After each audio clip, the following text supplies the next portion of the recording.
Wala nang descendant ang G family. Ang kumpanya, kontrolado ko na.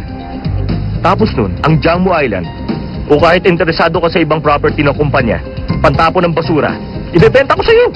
Ha? Talos tayo. Ha? Yan. Okay. Ano daw? Sabi ng assistant niya, busy daw siya. Hindi pwedeng kausapin. Bola! Natapos na niya ang lahat kaya nagigilty na siya. Ha? Ang sama ng Steven na yon. Kinakasangkapan ka lang. Pag nakuha na ang gusto, wala na. Sinungaling kaya pala nag-iisang descendant. Ha? Yang ama ng batang yan. Baka may ibang niluluto yan. Baka nga niluloko ka lang yan lalaking yan. Cindy, sorry ha. Ako kasi, nagdagdal ko. Wala akong alam kung di ka nakuha. Hindi, ate. Hindi kalokohan yung sinabi mo. Sa ginagawa ni Steven ngayon, niloko niya si Jiang Wang Ye. Pati na ang lahat ng tao sa atin. Hanapin nga natin siya. Tara.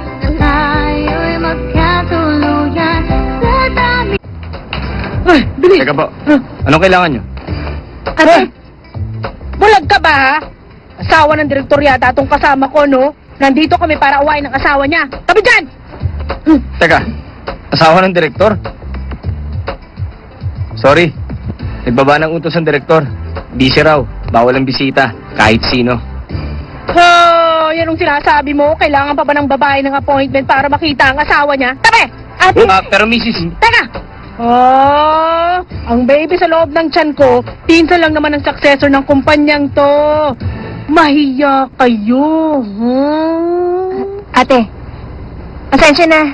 Ayoko manggulo dito. Alam kong busy ang boss nyo. Ito na lang kaya.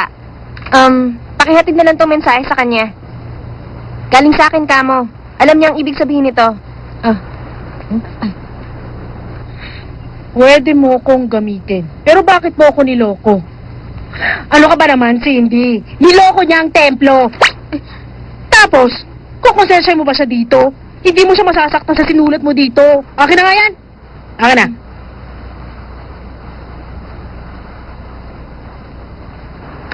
Ha? Okay lang ba yan? At bakit? Mararamdaman niya yan. Makikita niya kung gaano tayo kagalit. Eto. Galing niyo yung note sa sir niyo. Tara! Pakibigay yan, Hoy! Baliw na yata yun.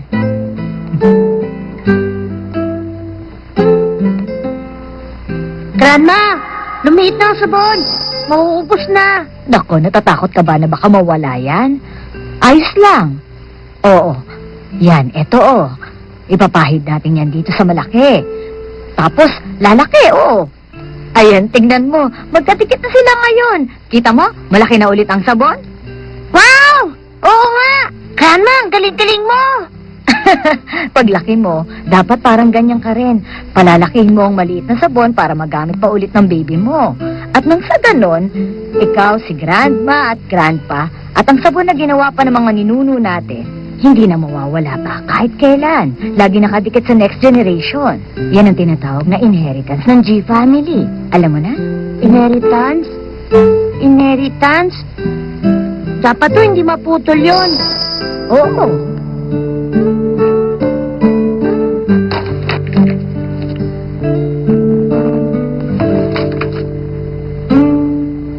Reporting, tatlong bagay pong i-report ko. Ang una po, good news. Ang pangalawa, bad news. Ang pangatlo, di gaanong good, hindi gaanong bad.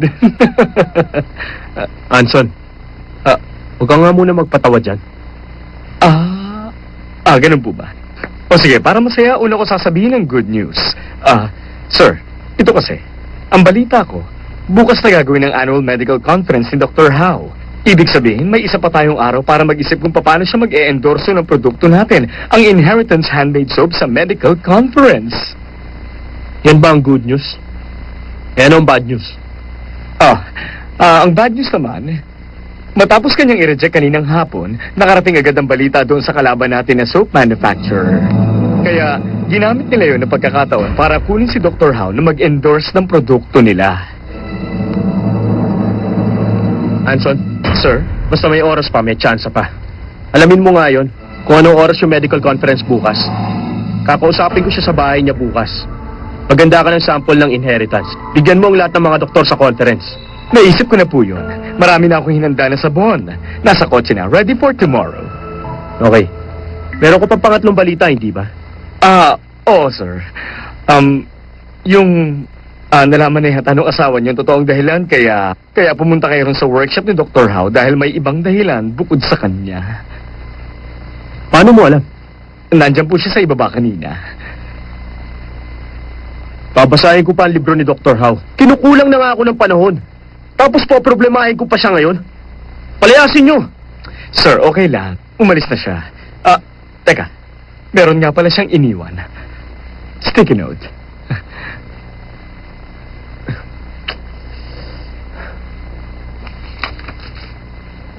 Pwede mo akong gamitin, pero bakit mo ako niloko?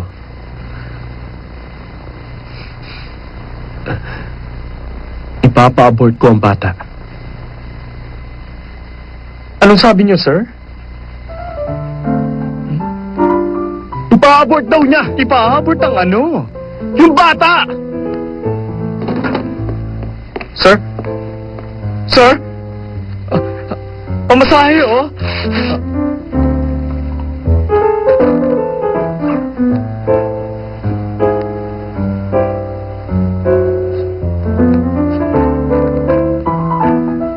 Baby, sorry Ilang araw ka lang sinamahan ng papa mo.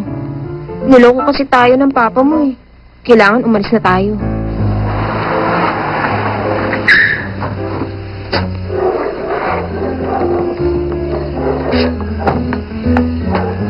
My love, so sweet kapag kasama ka.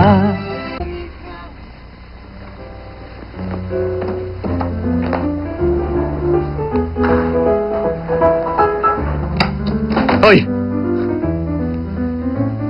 Ipina-abort mo na ba? Kung hindi ko sinabing ipa-abort ko, hindi ka pupunta dito, no? Wala kang pakialam sa feelings ko. Oo na. Mali ang gamitin ka para mapalapit kay Dr. Howe. Ginawa ko yung para sa kumpanya. Kaya huwag ka naman magalit. Oo na. O sige. Aaminin ko ako mali. Pero, huwag mong kalimutan. Kapipirma lang natin ang divorce agreement. Huwag mong isipin na gusto ko talagang pumunta sa workshop. Hindi ko inisip yon. Pumirma ako doon, kaya paninindigan ko. Hindi ako katulad mo. Ang sabi mo, hindi mo ibebenta yung factory. Pero sinungaling ka pala. Tatapunan mo ng Mercury yung Jiangmu Island, di ba? Alam mo yun? Totoo nga. Ha? Ibebenta mo ang factory? Gamitin mo na ako. Magalit ka sa akin. Kamuhian mo pa ako. Pero paano ka nagsinungaling? Oo na. Aaminin ko na naisip ko ng... Nakalimutan mo ng sinumpa mo sa harap ng Jiangwangye Temple? Kung wala kang pakialam, isipin mo ang gagawin mo. Kawawa ang lahat ng tao sa Jiangmu Island. Hindi ka ba nakokonsensya? Oo na. Sige na, mali na nga ako eh. Ibaba mo na yung bag mo. Hoy, Ayoko! tumigil ka na nga. Ano ba? Ayoko nga eh! Kung tatalikuran mo ang pangako mo, tatalikuran ko rin ang agreement bilang asawa mo. Basta, ayoko na tumira dito! Pwede ba huminahon ka? Ano ba? Kulit mo! Sino ba sinungaling? Pag-isipan mo nga, wala naman ako sinabing hindi ko ibebenta ang factory, hindi ba? Hindi ako nagsinungaling sa'yo. Hindi rin ako nagsinungaling sa Jiangmu. Lulusot ka pa! Hindi ito madadaan sa usapan. Kay Jiang Wangye, maliwanag ang ginawa mo. Paparusahan ka niya. Sinungaling ka. Pinahamak mo ang mga tao. Sa amin! Tumahimik at makinig ka. Alam mo kung ba't ka talaga buntis? Nilagyan ni Lusot Jojo ng gamot ang alak ko. Kaya nagawa ko yun sa'yo. Ako ang totoong biktima rito. Sinetab niyo akong lahat. Tapos susumbatan mo ako ngayon. Yang mababait na kababayan mo. Pinipilit nila akong pakasalan ka. Pinagmukha akong masama sa harap ni Ana. Hindi ko alam kung paano kayo paliliwanag sa kanya. Sinira niyong relasyon ko't buhay ko. Anong pakialam ko sa inyo?